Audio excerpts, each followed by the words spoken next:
Mm. Hey there, I'm Scott. This is Tangents. Well, today I have a kind of short window as always before my next meeting. It's getting to be a frustrating thing. Just like I keep trying to condense my meetings to, well, originally I was trying to keep them to a few days a week, and now it's like every day. And then I push them back, and then they keep getting expanded out.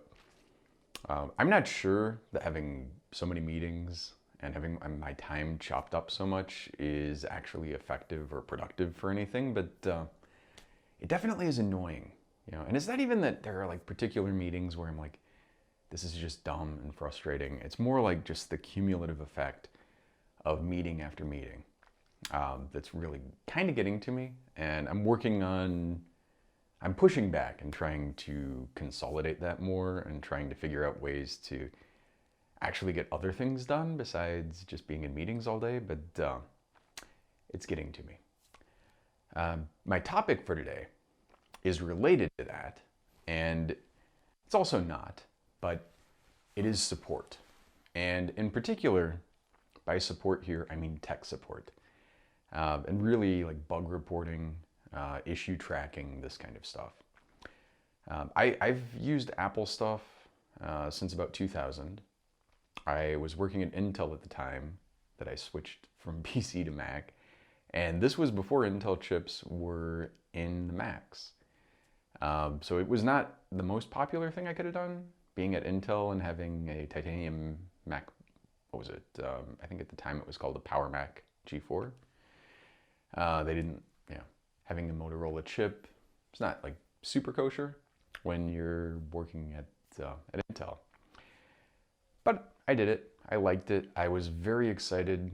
I've told this before, but I was very excited. I'm gonna have to stop saying that because basically from now on, I'm gonna try, if I ever say something, just assume I've talked about it before. I realize that the limits of certainly human creativity and definitely my own are finite, and we have a tendency to repeat ourselves. So just by default, if I'm saying something, I've probably said it before. If I have not, then I will surely say it again, given enough time. So just gonna try to put that in the, relegate that to like the ums and all of the repetition and all this kind of stuff. It's just a thing. So let's just accept it as a given. I have to train myself on that. But anyway, I have had Apple stuff since then. I got very excited by Mac OS having basically BSD underpinnings. So it was Linux-ish, kind of, not, but Unix-y operating system under the hood. But unlike Linux and unlike FreeBSD, which I was at the time dual booting into, they had the consumer polish, which means two things. One, the user interface was built and polished by a team of people who were actually doing a lot of stuff, making things consistent, all of this. And second, it means that all the applications that I wanted to use, and that's not exactly true. I mean, there are plenty of applications that I use today that I have to boot a Windows machine for, like Altium and SolidWorks for doing circuit design or, engineering, mechanical kind of stuff. A lot of stuff, FPGA programming, all that stuff have to use Windows for. But a lot of the stuff that I use day to day, I can still use in Mac OS. And that was really appealing to me because I was at the time dual booting between Windows and FreeBSD, or I think actually I had OpenBSD. Go back and forth between those, but one of the two. And, it was annoying because you'd have the same computer. You couldn't easily, now I can dual boot and have access to the same files at least, but didn't have access to the same programs for sure. When I ran Parallels in macOS for a while, and it sucks. I mean, don't get me wrong, it's amazing that you can have virtualization and basically run Windows stuff on a Mac side by side with the PC stuff, with the Mac stuff. And it's a triumph of engineering that you could do it, but it's still not nearly as good as having a PC, which is why I have a PC. In addition, actually, I have two PCs now. I have a Surface Book, expensive Surface Book that sucks. And then I have a desktop, also expensive, very high-end graphical workstation. Kind of sucks because of the Windows. And then I have no longer top-of-the-line MacBook Pro. I'm waiting to upgrade until they have a 16-inch of the Apple Silicon-based MacBook Pro. I'm very excited to do that. I don't know when it's going to happen. I'm sure it's going to be within the next 6 to 9 months. But right now, hopefully you can't hear it. My MacBook Pro is 2 rooms over. I have doors closed between here and there. I can hear the fan. It's actually really annoying me. I can hear the fan because not that I'm running like ridiculously compute intensive stuff. Literally, it's just from Logic recording this audio, which I mean, again, it's not the most compute intensive task you could muster. It's just some basic DSP stuff. And I don't even think it's compressing stuff. I think it's directly like streaming it to the disk or, solid state drive. It's ridiculous. And that fucking fan is on continuously. And when I say that, I mean, okay, there are times when it comes off, but almost always, under almost every circumstance, almost every day, most of the time, I've got this loud fan next to me. And it's annoying as shit. Now, I do understand Intel did not do a good job of making efficient, power and thermally efficient chips to put into, the high-end MacBook Pros. But Apple also kind of over-baked the stuff into there. In this case, I mean, it's just dumb. It's just fucking dumb and irritates me. And it irritates me in the same way that the Democrats irritate me, because it's like, okay, the way things are, I have 2 choices. I can go Mac or PC. Now you could say, okay, you could go with a Chromebook or some other third-party bullshit. Not really. I mean, you're basically just punching yourself in the face at that point, most of the time. Unless you have a very specific sort of use case, not really a thing. And also, I don't really want to support Google any more than I want to support Facebook. I use Google search still because it's better than everything else, but the company sucks. And so anyway, it's like, okay, you've got the Republicans, the PCs, who suck horribly, and their bar is subterranean. Or you have the Democrats and Apple stuff, which, I mean, don't get me wrong, there are good things about it, but it also kind of sucks. And, it's like, I'm probably going to vote for you if those are my 2 choices. I'm probably going to get a Mac. I can't imagine a scenario where I would have a PC be my primary computer. That was more true having had experience with PCs recently than it was before, when I went like a decade plus without being in a PC environment. It's just, you would think, given Microsoft's resources, that they could copy the shit and get something better. And yet it's staggering. Like I used to think, okay, the Windows environment on Linux or in BSD sucks, but it's because it's kind of a community effort. There's no central organization. There's not a ton of resources devoted to it, although there are people who kind of try to work on that. But Microsoft has all the resources in the world, and their user interface is terrible. I mean, it used to be worse, but it's terrible. And the comparison between that and a Mac is just night and day. But the Mac thing has its own problems. It's like the Democrats. It's better than the PC, but still shitty. The thing, and the reason that I'm getting to support, and the reason that this is attached to me having a lot of meetings, is I like to do a walk and talk. I like when I'm physically with people, I like to walk and talk. But also, I'm in these meetings, and most of the time, I would rather be walking outside. Although it's already it's April, mid-April, already getting too fucking hot most of the day for me to do that, and I just feel like the sun damage on my skin just beating down, and it's miserable. But I still, given my druthers, would rather be walking around in a conference call than sitting in my desk or standing in my desk and talking to people. I try to do that as much as possible. So that means I have earbuds. I could have something similar, but I use AirPod Pros. I do not use them for noise canceling. In fact, I find the noise canceling kind of annoying.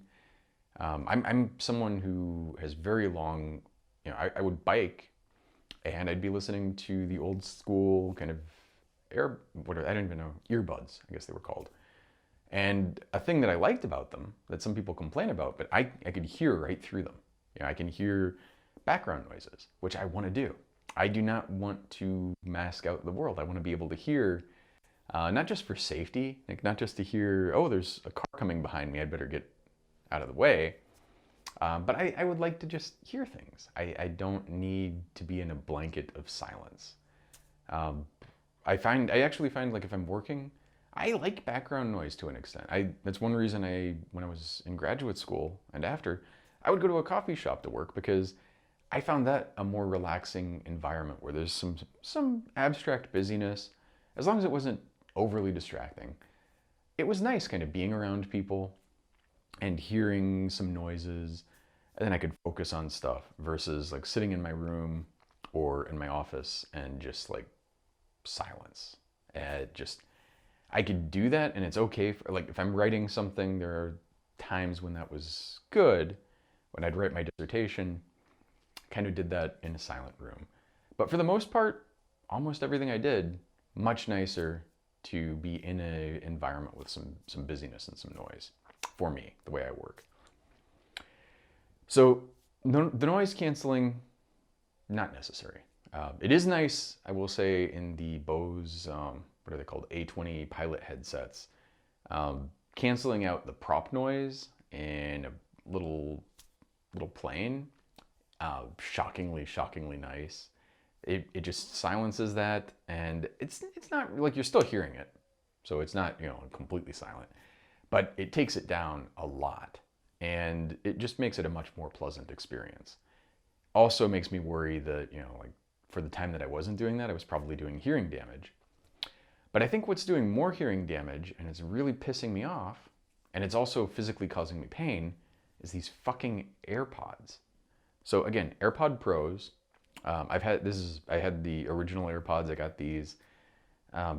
Both of them have the same problem. They actually have a lot of problems. They disconnect randomly. They do lots of stuff that, given the fact that Apple controls the software on both sides and the hardware, I mean, they're building the protocols. They've got their own version of Bluetooth LE implemented in these things because they're a big company. They can do that. They have their own chips to do the encryption and decryption and the broadcast and receiving, all that stuff. Still doesn't work for shit. But the part, I can live with that.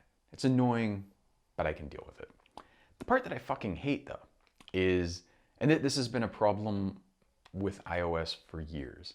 I've filed many bug reports on it, both in the old Radar system, and if you go to Wikipedia and you look at how old Radar is, and how long ago they got rid of it, this will tell you how long of a problem this is. This is not like a thing that just popped up. It's not something that happens because I'm running Beta OS or something. It has been a problem for a very long time. I will go into the volume settings and you'll hit volume down a few times and then you hit the bottom. And when you hit the bottom, the sound is still too fucking loud for me. Now, if I'm in a noisy enough environment, it's fine because there's so much background noise that, I need that elevated above, I need the signal elevated above the noise level. It happens. But if I'm outside, which is not the quietest environment, I'm outside walking or in my, especially, I come back in my office, got these things on, it hurts, like physically hurts my ears. And it hurts them, like it's annoying for one meeting briefly. But when you have like meeting after meeting after meeting, I just want to fucking scream. I cannot take it. And it's like it's annoying to the extent that I'm walking around half the time with my iPhone on speaker because, you know, I'd rather look like a jackass doing that than have somebody screaming in my fucking ears during a meeting. And now granted, the meeting software is not great either. Like Zoom is slightly better than, say, Google Hangouts. The Google Hangouts one, if I turn the iPhone to the lowest volume setting that they allow you to turn it to, there's no audio at all. The Google Hangouts thing just mutes it. So it's like I have to turn it a notch up above that even. On Zoom, I can turn it down at least to that notch, but that notch is still too fucking loud. And this is not like a massive technical challenge. Again, Apple's making their own hardware, their own software, and if I was playing back a recording, that recording has plenty of dynamic range. You could whisper in it, and it would actually be at a comfortable level. So that means it's possible for the hardware to be turned down to this level. It's possible for software to have volume that goes down further, but they've just arbitrarily, I have a personal vendetta against arbitrary limits in software just to begin with. And especially with something like this. Like volume is a logarithmic scale, and there's just no reason you couldn't hit volume down and just keep dropping it down a couple decibels each time, or some amount. You know, if you're going by decades or whatever you've got it doing, do that. Let people take it as low as they fucking want it, and then keep it there. This is another thing that drives me insane with these things, because it's not just that I can't turn the volume down low enough and I have this fucking thing screaming in my ears, which incidentally is worse if I'm on hold. This is one that doesn't come up that often, but like once a week, maybe maybe between once every 2 weeks to twice a week, sometime in that range. I have to call somebody, I'm on hold, and they have an annoying recording that keeps telling you you're on hold. And the recording is obviously set up for people who are hearing impaired, which obviously, like, yes, have some kind of accommodation for them, that's great. But the phone should also have an accommodation for people who aren't, because as loud as it is normally, now it's fucking screaming in my ears because they've cranked the volume up on their recording. So it's already too loud, like painfully loud, and now you have this recording that's even louder screaming in my ears. And I can't do fucking shit about it other than, going to the speaker, which is, it's annoying in its own right. And the speaker, if there's background noise or something like this, I mean, first off, it captures the background noise more than these do. And second, if there's background noise, I have trouble hearing it. So I just can't win. And again, the thing that annoys me about this, it's not like everybody has issues. No software is perfect. No engineered product is perfect. Apple is not some podunk startup that is just stretched beyond comprehension trying to build their stuff, right? They have plenty of money. They have plenty of resources to support people. But Apple support on Twitter, the Apple support on their website, the feedback system, which all of these things suck ass to begin with. But all these fucking things, I've filed report after report after report, and I've gone from very nice, cordial, dispassionate bug reports to basically screaming at these people. It doesn't seem to make a fucking bit of difference.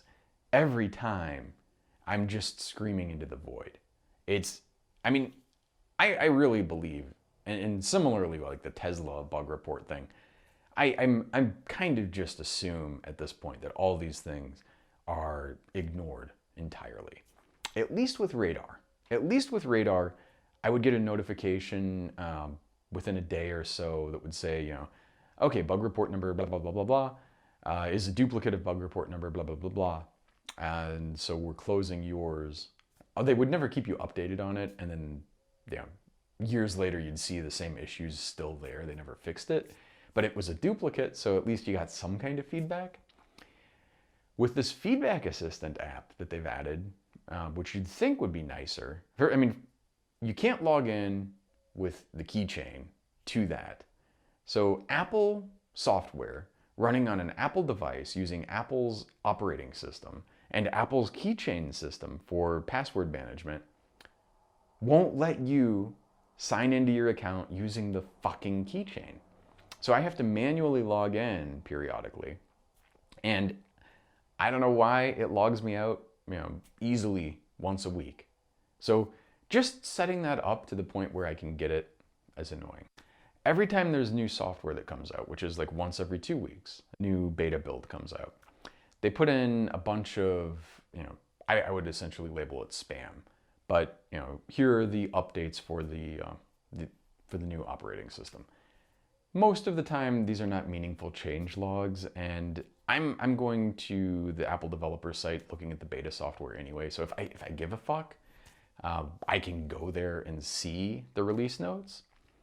But my inbox is full of these release notes, mark those as read, and there's nothing else. There's fuck all. Every once in a while,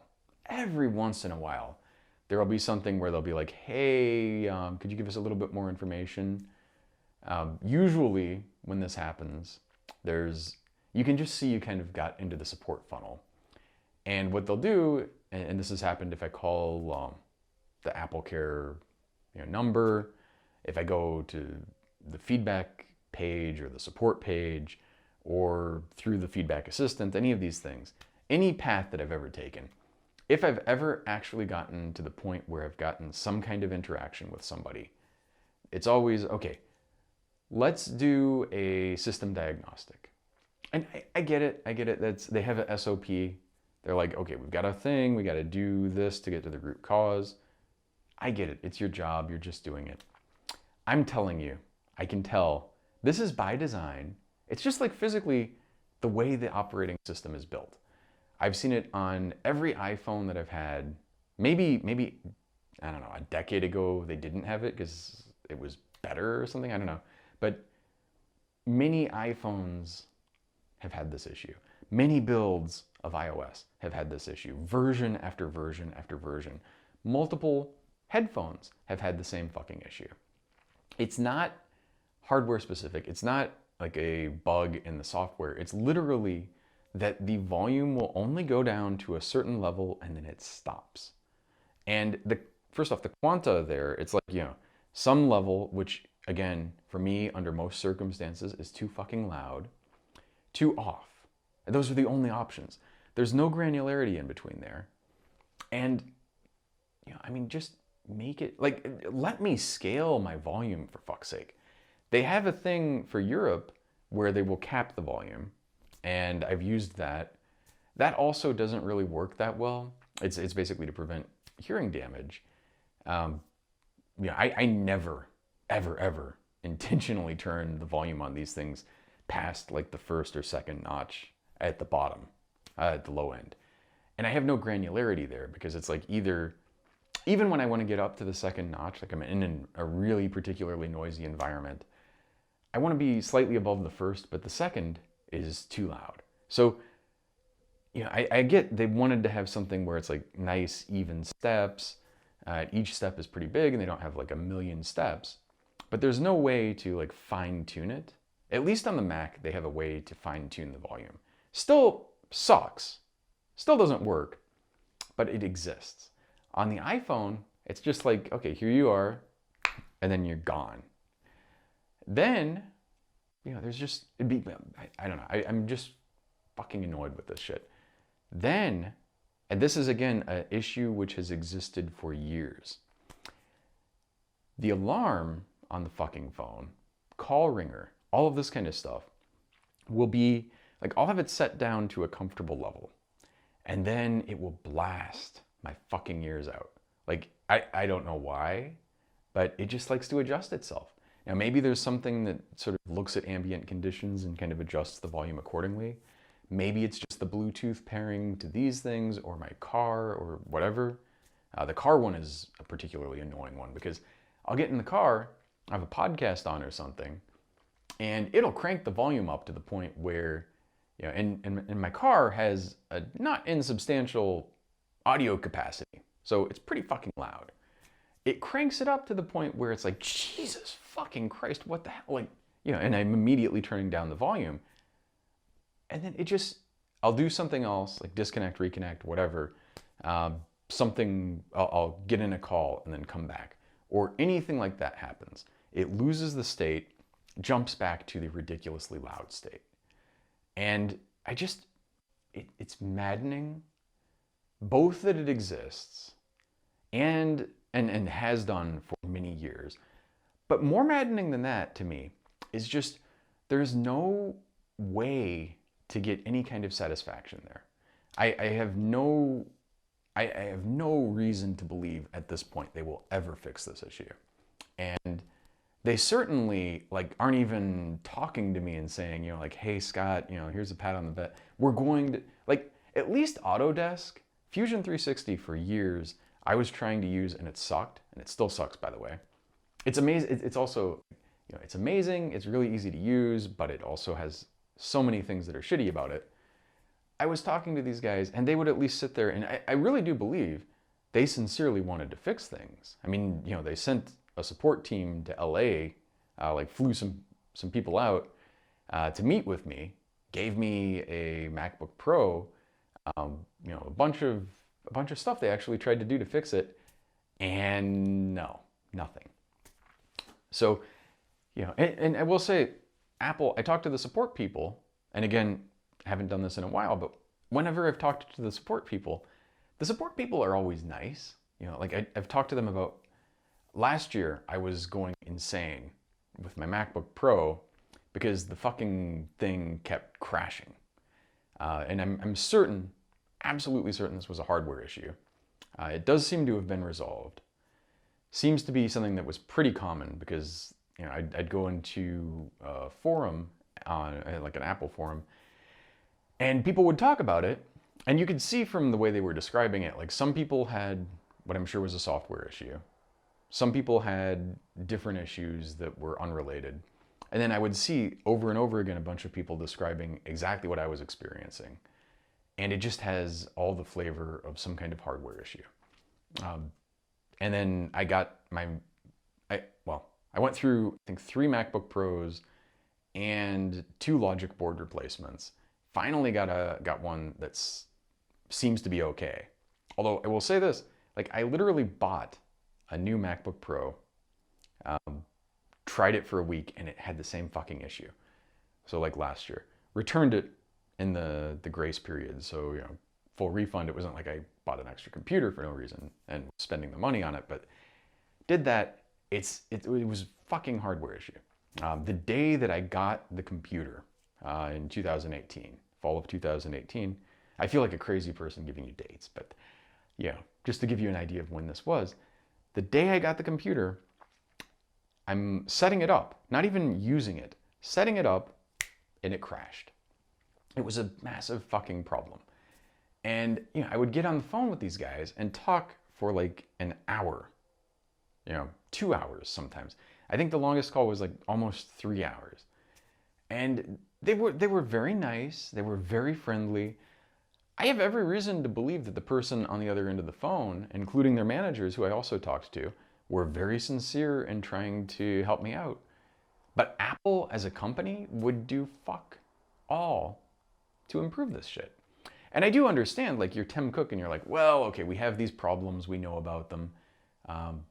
You know, we're gonna fix it in like a couple years when you get the Apple Silicon. So, and you also don't give a fuck if we're, you know, sticking our PP up your butthole, you know, so to speak.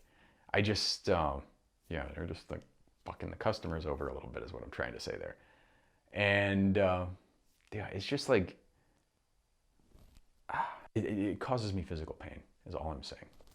So anyway, I'm trying to just kind of collect my thoughts. I have a meeting coming up very soon now, and I don't want to wear these. I don't want to not wear them. I don't know what the fuck I'm going to do with that. And then the rest of the day and the rest of the week and the rest of the, it's just like endless problem.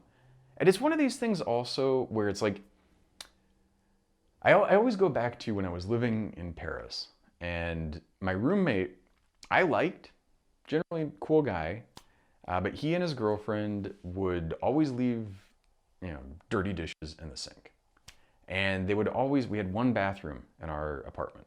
Now the apartment, 120 square meters, right outside of Périphérique in Paris, decent apartment by their standards and even here. But one bathroom. I would come home from whatever, have to pee, and they're both in the bathroom fucking.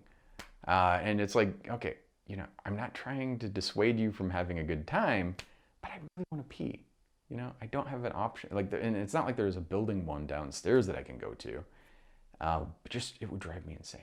And this other guy we used to climb with was saying, it's like somebody flicking you in the forehead. Flick you in the forehead a couple times and it's annoying, but it's not that big of a deal. But they keep flicking you in the forehead and flicking you in the forehead and flicking you in the forehead just incessantly and interminably, and it never stops. And at a certain point, however fucking grounded you are, however calm and relaxed, you're like, what the fuck? Stop it. Stop it. Stop it. You're just screaming. And that's how I feel about this fucking shit. That's how I feel about the MacBook Pro thing. And I got that MacBook Pro hoping to have a clean break with, my previous MacBook Pro had a keyboard replacement, had the butterfly keyboard thing. The butterfly keyboard on it would always, I'd type something, and if I hit I, it would be like I, or a sequence of little I's. It was annoying as shit. Got that keyboard replaced, and it was better, but it wasn't perfect. It still would duplicate letters sometimes, and it was like, So the new one comes out, I'm sitting there like, okay, they got rid of the butterfly keyboard, I'm gonna get this computer, it's gonna be okay. This is the same thought, incidentally, maybe it's just me, the same thought, incidentally, that I have about the Apple Silicon MacBook Pro that's coming up. I'm just hoping that I get rid of that fan, which I incidentally still hear. In fact, if I didn't hear it, it would make me nervous that the audio recording stopped. So maybe it's a good thing. But, I'm sure, I'm fully expecting I'm gonna get fucked over that way too. And again, it's on me because I'm doing it to myself. I'm buying their shit. And I keep voting for the Democrats, and it's on me on one hand, kind of, but it's also like there's not a viable third option. There's not a good alternative. And that's what really annoys me. And it's also like, I know people, well, less so now, but for a while I was going to the LD meetings. I was relatively involved with people in the local party. And I knew people, and you'd try to push some feedback in, and you just feel like you're talking to a brick wall. The same thing with the bug report, the same thing with the support. It's like, things are not perfect. It's annoying, but it's not that big of a deal if they're getting fixed. If somebody's listening to you and going, okay, here's a problem. Obviously it's a problem. Obviously you're not the only one having this problem. Let's fix that shit, and then we'll be done. But with that, I'm gonna mentally prepare myself for my meeting. Hopefully not scream at anyone. But it's also, I do have to say this. These are pretty comfortable, but they're comfortable if I'm listening to them for a half hour or 45 minutes. When you've got them in for hours a day, in meeting after meeting, my ears, in addition to just the loudness, kind of hurts. And it's again one of these things, it's that flicking in the forehead. By itself, not that big of a deal. And I think this is what's happening here as well. It's like, okay, put them in, it's a little annoying, but you can kind of tolerate it. But when you've got them in for too long, and you're doing that every day, it just is like, just want to scream. Okay, so, sorry for my venting, but hopefully, hopefully you put this on in the background and you're like, good, I get to listen to a crazy person rant about about annoying, stupid things. But with that, I do thank you as always for listening. I would love, Apple, if you'd fix your fucking garbage, because again, this is expensive garbage too. You know, I mean, I've figured out the amount of money that I've spent on Mac hardware in the past, couple of decades since I switched from PC to Mac. It's a lot of money, and that's just for me. And then my companies have bought people MacBook Pros and MacBook Airs and a bunch of shit. A lot of fucking money. Bought a lot of iPhones, a lot of this kind of stuff. I want your stuff to work. I want to like your stuff. I don't think I have a better alternative, but it's maddening. Like, just fix it. Why is this such a fucking big thing? It's crazy to me too, because it's like, and again, Apple has hundreds of billions of dollars of cash. They have so many fucking employees. They have the resources to make their own silicon again. And they certainly could fix this kind of problem and a bunch of other problems like this. But instead, they have some kind of systematic problem that prevents them from being able to do it. And I find that just infuriating. It's like the Fusion 360 stuff. The stuff that I saw there, and again, it was at least 5 years ago. It might have been more by now. But I was sitting there and like, okay, there are things that I have. If you go back to the Fusion 360 forums and you look me up, there are things that I suggested there that were like, kind of, oh, it'd be really nice if you had this. And those are things that I knew were like kind of aspirational, big projects, things that, you're probably not going to build. The thing that I really wanted them to do, the thing that made me get off of that software, the thing that got us to get SolidWorks, aside from just not wanting to look like assholes to manufacturers, if you're coming with Fusion 360 stuff, you look like an amateur. You look like you don't know what you're doing. You come with SolidWorks stuff, and it's like, okay, at least they're serious, right? But ignoring that, the reason that I stopped using Fusion 360, and we still use it for certain things, but mostly are getting away from it. The reason that we did was because the shit is so unstable, and it would just crash all the fucking time. And, even if you're saving, like auto-saving every 5 minutes or 10 minutes, when you're doing a lot of work and then it crashes, even if you didn't lose work, just the act of breaking your flow and restarting the software was annoying. But you'd lose 5 minutes or 10 minutes of work. That's annoying as hell. And you do it a bunch of times, and, like 5 minutes here or there, 10 times, it's like an hour that you've wasted. And that's ignoring the time that it takes to reopen the software, reload your shit, get back into the flow. And it would crash dozens of times in a day. So I would be just like losing my shit here. And again, I understand, like, building stable software is really hard, but there were so many things that they didn't do that they could have done that just, it was like, come on. The number one thing was just not having naive testers. And I think if you're doing any kind of software stuff, sorry, I am almost late now, but this will be my last thing. If you're doing any kind of software stuff, have naive testers, or any kind of testing at all. Have people who are not familiar with your shit try to use it. And the reason for that is that if somebody's familiar with it, if there are problems baked in, they'll run into the problem and then mentally, without even necessarily realizing it, note, okay, there's a problem here, don't go down that path, or work around it this way. And then without thinking about it, they will avoid the potholes, right? You're driving down the same road every day, there's a pothole there, you don't want to lose your rims or something, you drive around the pothole. So they would do that. And they would do that over and over again and miss things that I could, it's like when they flew the guys out to LA to meet me. They're like, oh yeah, we have this new build that's super stable. I get on the build, I mess with it with a new clean sheet design for like 5 minutes, and it crashed. I was nervous, honestly, when I started playing with it because I was like, okay, maybe they actually fixed it and I'm gonna look like an asshole. But no, 5 minutes, crash. And it's like, there you go. And I'm not a naive person by any means. I've used this software, I'm familiar with how to get to these things.